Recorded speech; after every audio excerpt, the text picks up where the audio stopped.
नमस्कार, आप देख रहे हैं हमारा खास कार्यक्रम रहस्य और आज हम आपको एक ऐसे त्रिशूल की पहेली की पड़ताल पर ले चलेंगे जिसे जोर लगाकर हिलाएं तो भी ये टस से मस नहीं कर सकेंगे आप। लेकिन कनिष्ठा उंगली से छू भर भी लेंगे तो ये भारी भरकम त्रिशूल कांपने लगता है। माना जाता है कि ये भगवान भोले शंकर का त्रिशूल है। आखिर क्या है इस त्रिशूल का अजूबा, ये आपको दिखाते हैं। आस्था कहती है कि देवों के देव महादेव पर कभी कामदेव ने पुष्प बाण दागे होंगे और उनके इस दुस्साहस से नाराज शिव शंकर ने अपना तीसरा नेत्र खोल दिया होगा, कामदेव को भस्म कर दिया होगा।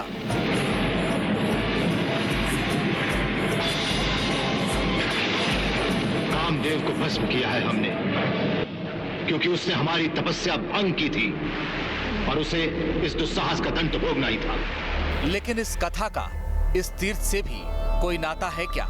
कामदेव ने उनकी तपस्या भंग की थी।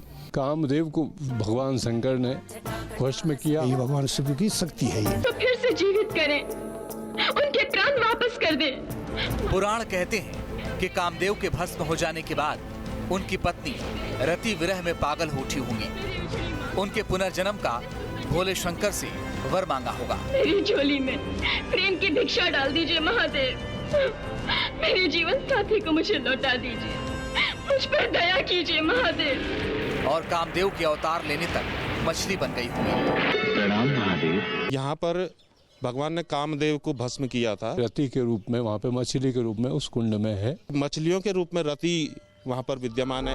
लेकिन रति का मछली स्वरूप आज भी किसी तीर्थ में मौजूद है क्या? कथा कहती है कि कामदेव की कुर्बानी के बाद धरती पर अत्याचार कर रहा तारकासुर मारा गया होगा। भगवान शिव के पुत्र कार्तिकेय ने असुर का वध किया होगा। स्वर्गलोक तक पहुंच चुके उसके आतंक का अंत किया होगा। लेकिन यह कथा हिमालय के एक तीर्थ पर घटित हुई होगी क्या? ये गोपेश्वर बड़े रहस्यों को जन्म देता है। वृक्ष पर हमेशा एक फूल आपको देखने को मिलेगा। कनिष्ठिका के स्पर्श करने से वाइब्रेशन होता है, थोड़ा हल्का कंपन आती है। क्या वाकई कामदेव के भस्म होने के बाद भगवान शिव ने अपने इस त्रिशूल को इस तीर्थ में गाड़ दिया होगा क्या? क्या वाकई ये शिव की शक्ति ही है? कोशिश कर रहा हूं कि किसी तरीके से इसको हिलाया जाए, लेकिन जो ये त्रिशूल किसी के हिलाने पर भी नहीं हिलता हिल नहीं रहा है। और कनिष्ठा उंगली के संपर्क में आते ही ये त्रिशूल कांप उठता है। टच किया जाए तो इसमें कंपन होता है। अब वो कोशिश मैं करने जा रहा हूं और आप ये देखिए, टच कर रहे हैं और इसमें काफी कंपन हो रहा है। आखिर इस त्रिशूल पर लिखी लिपि आज तक पढ़ी क्यों नहीं जा सकी? आखिर इस तीर्थ से महादेव का कैसा नाता है? इन्हीं सवालों की पड़ताल के लिए टीम ने रुख किया उत्तराखंड के चमोली का, जहां महादेव का गोपेश्वर धाम मिलता है। क्या कलयुग में भगवान शिव के त्रिशूल के दर्शन हो सकते हैं? एक ऐसा रहस्य जो भगवान शिव से जुड़ा है, जो कामदेव से जुड़ा है, जो भगवान शिव के क्रोध से जुड़ा है। आखिरकार कलयुग में भगवान शिव का त्रिशूल कहां से आया? इस त्रिशूल की महिमा क्या है? आखिर क्यों लोग इस त्रिशूल को हिला नहीं पाते हैं, लेकिन जब अपनी तर्जनी लगाते हैं तो त्रिशूल में कंपन होता है? उत्तराखंड में एक ऐसा मंदिर है जहां ये त्रिशूल स्थित है। आज इस रिपोर्ट में हम आपको दिखाएंगे कि आखिरकार इस मंदिर में रहस्य क्या है, इस त्रिशूल का रहस्य क्या है। एक राज की पड़ताल हमें उत्तराखंड ले गई, जिसे देवभूमि कहा जाता है और जहां पग पग पर तीर्थ मिलते हैं। देवभूमि के चमोली जिले में गोपेश्वर क्षेत्र मिलता है, जहां भगवान गोपीनाथ का मंदिर मिलता है। हमारी मंजिल थी देहरादून से करीब 260 किलोमीटर दूर, जो रास्ता ऋषिकेश, श्रीनगर, रुद्रप्रयाग से होकर जाता है। लोगों से हमने अक्सर सुना है कि उत्तराखंड के चमोली जनपद में एक ऐसा मंदिर है जहां भगवान शिव का त्रिशूल आज भी मौजूद है। कहा जाता है कि यहाँ पर भगवान शिव ने कामदेव को भस्म किया था। इस त्रिशूल की खासियत ये है कि इस त्रिशूल को जब लोग हिलाने की कोशिश करते हैं तो ये हिलता नहीं है, लेकिन जब अपनी सबसे छोटी उंगली से छुआ जाता है तो इसमें कंपन पैदा होता है। अपने इसी रहस्य की पड़ताल के लिए हम अपने सफ़र में निकल चुके हैं। एक कठिन रास्ते से होते हुए टीम गोपीनाथ मंदिर तक पहुंची, जहां मंदिर के मुख्य द्वार से ही दक्षिण की शैली में बना एक सुंदर सा मंदिर नजर आता है और नजर आता है पुरातत्व विभाग की ओर से संरक्षित होने का सूचना पट, जो सूचना पट कहता है कि मंदिर के आसपास 200 मीटर तक किसी भी तरह के निर्माण की पाबंदी है। लेकिन हमारी दिलचस्पी मंदिर के उस रहस्य में थी जो कहती है कि मंदिर में एक विशाल त्रिशूल मिलता है, जो त्रिशूल किसी के हिलाने से भी नहीं हिलता, लेकिन कनिष्ठा उंगली के स्पर्श मात्र से कांप उठता है। शिव के त्रिशूल और आस्था से जुड़े रहस्यों की पड़ताल करने के लिए हम उत्तराखंड के जनपद चमोली के गोपेश्वर पहुंचे हैं। गोपेश्वर में हम पता लगाएंगे उन रहस्यों का जिन पर हम बात कर रहे हैं कि आखिरकार ऐसा कौन सा त्रिशूल है जिसे भगवान शिव के काल का कहा जाता है। ठीक सामने की ओर अगर आपको देखेंगे तो आपको दिखाई देगा शिव मंदिर गोपेश्वर। गोपीनाथ अथवा रुद्रनाथ के नाम से प्रसिद्ध यह शिव मंदिर बद्रीनाथ तथा केदारनाथ के प्राचीन मार्ग पर स्थित गढ़वाल क्षेत्र के सर्वाधिक विशाल तथा ऊंचे मंदिरों में से एक है। यानी वो मंदिर जिसकी तलाश हम कर रहे हैं वो मंदिर इसी क्षेत्र में है। और ठीक सामने की ओर अगर आपको देखेंगे तो ये गोपीनाथ रुद्रनाथ मंदिर जो है ये आपको दिखाई देगा। जिन रहस्यों की हम बात कर रहे हैं उन रहस्यों में सच्चाई कितनी है, क्या वास्तव में ऐसा हो सकता है कि एक त्रिशूल जो भगवान शिव के समय का है वो आज भी विराजमान है? क्या यही वो स्थान है जहां भगवान शिव ने अपनी तीसरी आंख खोलकर कामदेव को भस्म किया था? आखिर गोपीनाथ मंदिर में कदम रखते ही हमारा सामना उस दावे से हुआ जो त्रिशूल से जुड़ा है, जो 5 मीटर से लंबा है और जो अष्ट धातु का बना है। कामदेव को भगवान शंकर ने वश में किया। आज भी वहाँ पे उनकी पत्नी रति के रूप में, वहाँ पे मछली के रूप में उस कुंड में है। सवेरे स्नान ध्यान करके जो है शुद्ध वस्त्र पहन के, शुद्ध कपड़ा पहन के जो है इसको जो है स्पर्श किया जाए तब जो है ये अपना प्रभाव दिखाता है। जैसे धार्मिक दृष्टि से इस मंदिर को जो ये त्रिशूल है इसको शिव और शिव शक्ति और भैरव का प्रतीक माना जाता है। भगवान शंकर जी ने गोपी का रूप धारण किया था। कृष्ण भगवान जी ने जब रासलीला चल रही थी तो कृष्ण भगवान जी ने उनको पहचान दिया था, तो उन्होंने फिर जो है गोपीनाथ भगवान जी का जो है नाम गोपीनाथ रखा। दावे कह रहे थे कि मंदिर में दिखने वाला त्रिशूल साक्षात शिव का त्रिशूल है, जिसे कामदेव को भस्म करने के बाद खुद भोले शंकर ने गाड़ दिया था, जो आज भी जमीन से 5 मीटर ऊपर है और करीब 2 मीटर नीचे।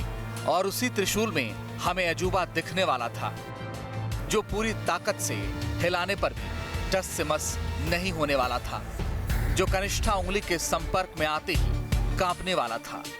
त्रिशूल के कुंडल इसका सबूत देने वाले थे, अजूबा दिखाने वाले थे। अब हमारे सामने सवाल यह था कि क्या वाकई इस त्रिशूल को पूरी ताकत से हिलाने पर भी ये नहीं हिलेगा और कनिष्ठा उंगली से छूते ही कमाल हो जाएगा? त्रिशूल में कंपन होगा और त्रिशूल में लगे कुंडल हरकत में आ जाएंगे। और इन्हीं सवालों के लिए हमने शुरू किया रियलिटी टेस्ट। कहते हैं कि शिव का त्रिशूल अस्त्रों की एक अनोखी कल्पना है जिसमें संहार की कहानी भी है। तो शिव शंकर के 3 से अनोखा रिश्ता भी है। कहते हैं कि तिलक, 3 लोक और त्रिदेव की तरह ही भगवान शिव का त्रिशूल भी अनोखा रहा होगा, जिससे उन्होंने एकमात्र अंधका नाम के असुर पर प्रहार किया होगा और जो असुर उनका भक्त बन गया होगा। उसी त्रिशूल के एक राज की पड़ताल के लिए हमारी टीम ने गोपेश्वर महादेव के मंदिर में कदम रखा। गोपेश्वर के गोपीनाथ मंदिर में छिपे रहस्यों का पता लगाने के लिए, इनकी पड़ताल करने के लिए अब हम मंदिर के मुख्य परिसर में पहुंचे हैं। त्रिशूल को देखने से ऐसा लगता है जैसे सदियों पहले इसे स्थापित किया गया हो, जिसने पहाड़ के कई युग देखे हों, इतिहास देखा हो। अपने सफर में हम गोपीनाथ मंदिर में छिपे रहस्यों का पता लगा रहे हैं। इस वक्त अगर ठीक हमारे पीछे आप देखेंगे ये त्रिशूल दिखाई देगा। अष्ट धातु से निर्मित ये त्रिशूल देखिए, ये कहा जाता है कि हजारों साल पुराना त्रिशूल है और किसी भी मौसम का बहुत ज़्यादा फर्क इस पर नहीं पड़ता है। और ये त्रिशूल हजारों साल से यहाँ पर ऐसे ही स्थित है। ये कहा जाता है कि कितनी भी आप इसमें ताकत लगाइए ये त्रिशूल हिलता नहीं है। हजारों टन का इसे बताया जाता है और कहा जाता है कि जब आप अपनी छोटी उंगली से इसे टच करते हैं तो ये इसमें कंपन होता है और इसके जो दोनों कुंडल हैं वो कहीं ना कहीं आपको एहसास कराते हैं त्रिशूल के यहाँ पर होने का और सजीव होने का पूरा आपको आभास कराते हैं। भगवान शिव का त्रिशूल कहा जाता है, क्योंकि ये क्षेत्र भगवान शिव की तपस्थली रहा है। भगवान शिव ने यहाँ पर तपस्या की है। हमारे सामने सवाल था कि क्या वाकई इस त्रिशूल को पूरी ताकत से हिलाने पर भी ये नहीं हिलेगा? और कॉन्ट्रास्ट सवाल ये कि सिर्फ कनिष्ठा यानी कानी अंगुली से छूने मात्र से ये त्रिशूल कांप उठेगा। हम यहाँ पहुँचे हैं रहस्यों का पता लगाने के लिए। लोगों से भी हम पूछेंगे, लेकिन सबसे पहले हम खुद कोशिश यही कर रहे हैं कि आपको दिखाएं कि आखिरकार जिस बात को कहा जाता है, ये त्रिशूल अगर आप देखेंगे, हमारे वीडियो जर्नलिस्ट आपको दिखाएंगे, देखिए काफ़ी भारी है और मैं कोशिश कर रहा हूँ कि किसी तरीके से इसको हिलाया जाए, लेकिन ये अपने जगह से हिल नहीं रहा है। किसी भी तरीके से इसमें कंपन नहीं है।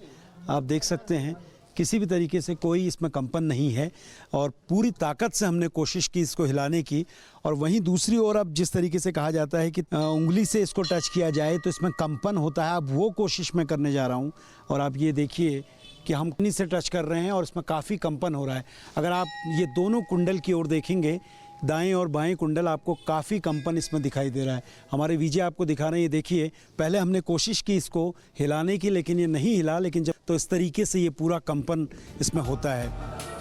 हमारे रियलिटी टेस्ट में वाकई एक अजूबा दिख रहा था, अजूबा जो कह रहा था कि इस त्रिशूल को हाथ से हिलाने पर ये टस से मस नहीं हुआ। त्रिशूल पर टंगा कुंडल स्थिर बना रहा और कनिष्ठा उंगली से छूते ही कैमरे में कमाल नजर आया। 5 मीटर के त्रिशूल के ऊपर टंगा कुंडल हिल उठा, त्रिशूल कांपता रहा और कुंडल हिलता रहा। ये शिव शक्ति है, जो इसको जो है शिव शक्ति रूपेण च कनिष्ठिका कंपते स्पर्श रूपेण मात्रण कोटि पापण सिद्धि। जो है शिव की शक्ति है, कनिष्ठिका के स्पर्श करने से इसमें हल्का सा वाइब्रेशन होता है, मतलब कंपन होती है। तो क्या वाकई गोपेश्वर धाम का ये त्रिशूल हमें चमत्कार दिखा रहा था या फिर ये नजरों का धोखा था?